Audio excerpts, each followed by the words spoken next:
یا عباس یا عباس، میں تیری جاگیر میں آئی ہوں عباس، میں تیری جاگیر میں آئی ہوں عباس، میں شام سے اٹھ کر آئی ہوں، سوگات مصائب لائی ہوں، تیرا چہلم کرنے آئی ہوں عباس عباس، روداد سنانے کو میں شام سے آئی ہوں، ایک داغ سکینہ کا اس قلب میں لائی ہوں، روداد سنانے کو میں شام سے آئی ہوں، ایک داغ سکینہ کا اس قلب میں لائی ہوں، زندہ سے غم کی قیدی تھی، فرقت میں پدر کے روتی تھی، رو رو کے سکینہ جہاں سے گئی عباس، میں شام سے لٹ کر آئی ہوں، سوگات مصائب لائی ہوں، تیرا چہلم کرنے آئی ہوں عباس عباس،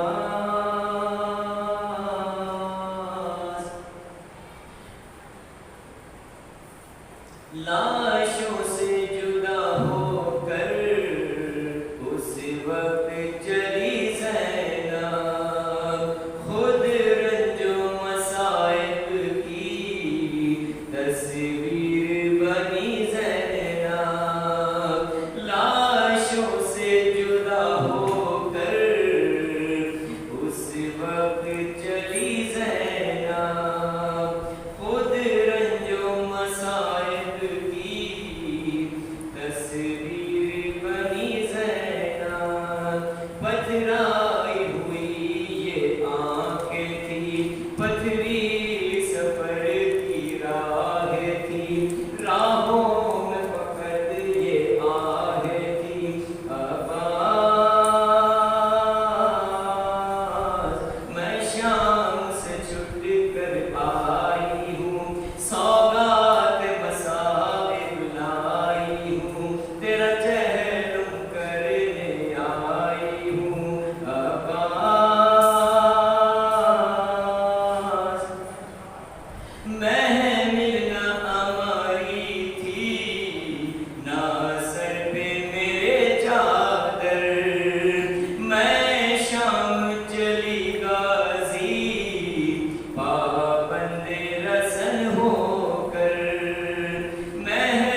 لوٹ کا سب سامان ملا، چادر جو ملی زینب نے کہا عباس،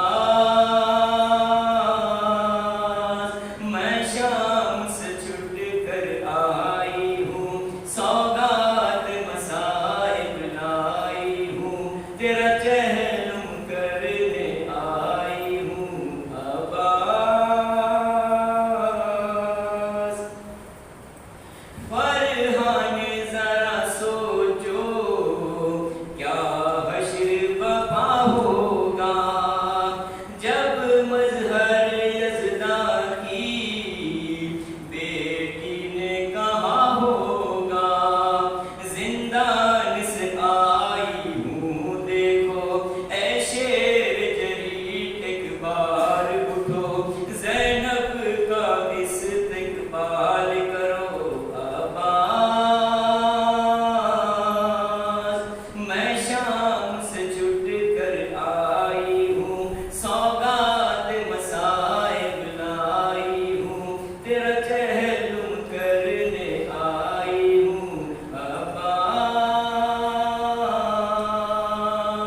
میں تیری جاگیر میں آئی ہوں عباس، میں تیری جاگیر میں آئی ہوں عباس۔ نعرہ سلام۔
السميع العليم من الشيطان اللعين الرجيم، حسبنا الله ونعم الوكيل، نعم المولى ونعم النصير، بسم الله الرحمن الرحيم، الحمد لله الذي هدانا لهذا وما كنا لنهتدي لولا أن هدانا الله، لقد جاءت رسل ربنا بالحق، والصلاة والسلام والتحية والإكرام على أشرف الأنبياء والمرسلين، مولانا ومولى الكونين جد الحسن والحسين أبي القاسم محمد،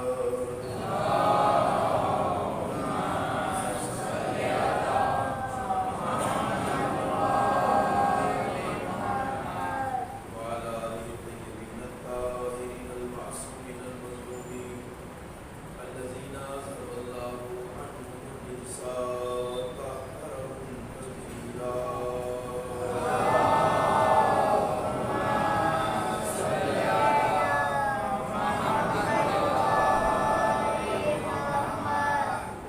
الله دائمة باقية الأبدين ولا أعدائهم وقاتلهم وغاصبهم حقوقهم أجمعين من الآن إلى قيام يوم الدين. أما بعد، فقال الله سبحانه تبارك وتعالى وهو أصدق القائلين، بسم الله الرحمن الرحيم، إنما وليكم الله ورسوله والذين آمنوا الذين يقيمون الصلاة ويؤتون الزكاة وهم راكعون. صلوات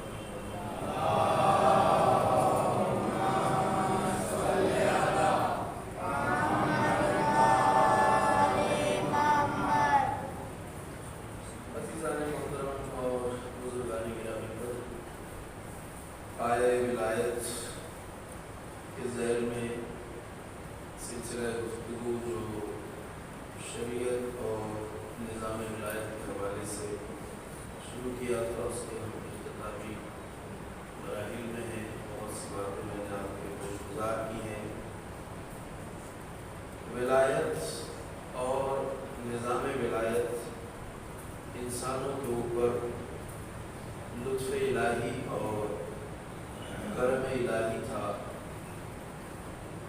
جس نعمت عظمیٰ کا شکریہ اور شکرانہ ادا کرنے کے بجائے امت اسلام کے ایک سرکش طبقے نے جسے مشق ستم بنایا، بغاوت اور سرکشی کی گئی، اور ابتدا سے لے کر اب تک ایک بڑی تعداد میں انسانوں کو گمراہی، ضلالت اور بدبختی کے راستے پر ڈال دیا گیا۔ ہمارا اعتقاد اور عقیدہ یہ ہے کہ دنیا میں جتنی بھی ناانصافی ہے، جتنی بھی بدبختی ہے، جتنا بھی فسق و فجور ہے اور جتنا بھی گناہوں کا سلسلہ ہے، ان میں شریک جرم اور ان جرائم کو بڑھاوا دینے میں ان افراد کا مکمل ہاتھ اور ساتھ رہا ہے جنہوں نے زمین پر نظام ولایت الہیہ کو نافذ نہیں ہونے دیا اور قافلہ بشریت کو راہ ہدایت سے منحرف کر کے رسوائی، ذلت اور بدکاری کے راستوں پر ڈال دیا گیا۔ سنت پیغمبر اور شریعت الہیہ جو انسان کی عظمت اور کمال کی منزلت پر لے جانے کے لیے تھی، جو انسان کو دنیا اور آخرت میں تاج اشرفیت کے لائق بنانے والا تھا، اس سلسلہ ہدایت سے انسانیت کو روک دیا گیا۔ اللہ نے انسان کو اشرف المخلوقات بنایا ہے، مگر ہر آدمی بیٹھے بٹھائے اشرف المخلوقات کہلانے کا حقدار نہیں ہے۔ یہ غلط فہمی ہے کہ ہم اپنے آپ کو اس لیے اشرف سمجھتے ہوں کہ ہم 2 پاؤں پر چلتے ہیں، یا ہم بولنا جانتے ہیں، یا ہم تمام مخلوقات میں راست آمد ہے، جو ہماری منطقی تعریف ہے انسان کی۔ انسان کو اللہ نے اس لیے بنایا تھا تاکہ وہ تاج اشرفیت کو اپنے سر پر سجا سکے، یعنی نفس کو اتنا پاکیزہ بنا لے جائے کہ وہ کائنات کی ہر شے سے افضل خود کو ثابت کر سکے، اشرف خود کو ثابت کر سکے، اور اتنا بلند ہو جائے کہ ملائکہ بھی اس کے سامنے سجدہ کرتے ہوئے نظر آئے۔ اللہ کا منصوبہ اور مقصد اس انسان کو خلق کرنے کا یہ ہے کہ انسان تاج اشرفیت کے لائق بن جائے، مگر وہ سلسلہ ہدایت جس سے انسانیت کو محروم کر دیا گیا اور یہ پوری دنیا کا نظام حیات انسانی ان راستوں کی طرف موڑ دیا گیا جس سے سماج میں وہ پاکیزگی فروغ نہیں پا سکی، جس سے انسان منزل کمال تک پہنچ پاتا اور تاج اشرفیت کے لائق بن پاتا۔ اور اس ساری بدبختی کے ذمہ دار وہ افراد ہیں جنہوں نے امت اسلام کو گمراہی کے راستوں پہ ڈالا۔ ہمارا اعتقاد اور عقیدہ یہ ہے کہ سرکش طبقے کو اللہ نے ایک مدت معلوم تک سرکشی کی اجازت دی ہے، جس طرح وقت معلوم تک شیطان کو مہلت دی گئی ہے، اسی طرح سرکشی کرنے والوں کو ایک وقت معلوم تک سرکشی کی اجازت اس اعتبار سے ہے کہ وہ اپنی بدبختی جتنی چاہے دکھا سکتے ہیں، اور اسی بدبختی کی انتہا یہ ہے کہ جن رہبران معصوم کو اللہ نے ہماری نجات کے لیے بھیجا تھا، ہماری ہدایت کے لیے بھیجا تھا، جن کی بارگاہ میں انسانیت کو سر تسلیم خم کرنا چاہیے تھا، جن کی عظمت کے سامنے اپنے آپ کو فروتن کرنا چاہیے تھا، جن پر اپنے آپ کو فدا کرنا چاہیے تھا، ان پاکیزہ انسانوں کے ساتھ اس بشریت نے وہ مظالم، وہ ستم اور وہ ظلم کیے جس سے زیادہ ظلم کا تصور نہیں کیا جا سکتا۔ سید الساجدین حضرت امام زین العابدین علیہ السلام ارشاد فرماتے ہیں،